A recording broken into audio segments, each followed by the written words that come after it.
Une des interventions que j'aime le plus au monde, c'est l'ignorance intentionnelle.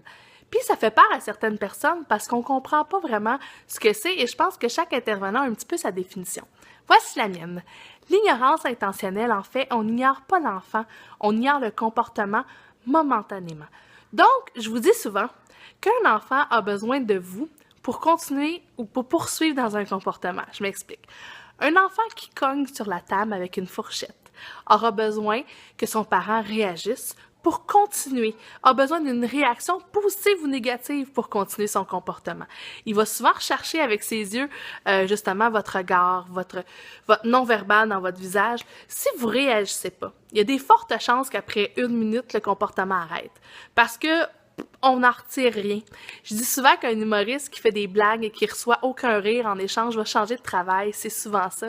Donc, un enfant qui va faire une crise pour attirer une attention, par exemple, tant qu'il est en crise, vous allez voir, si vous vous levez puis vous changez de pièce, il va souvent arrêter de pleurer, se lever et vous suivre, surtout les tout petits. Donc, l'ignorance intentionnelle, c'est souvent ça. C'est de pas donner d'attention à un comportement qui est plus ou moins positif. Par contre, aussitôt que le comportement arrête, vous pouvez vous occuper de l'enfant parce que vous n'êtes pas en train d'ignorer l'enfant, mais son comportement, c'est pas du rejet, loin de là. Puis prenez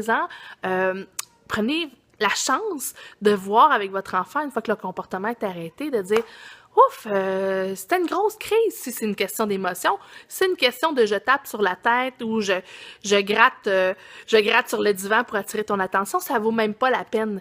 Donc, moi, je vous dirais, changez la façon dont vous voyez les interventions et regardez avec ça. Si vos enfants veulent continuer dans ça, mais c'est leur choix. Par contre, une autre intervention qui fonctionne beaucoup, c'est de réorienter le comportement ou l'attention, surtout quand ils sont petits.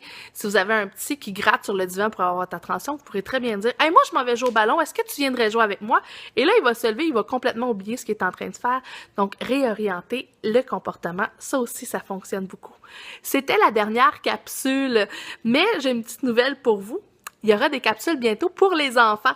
Donc, à la prochaine!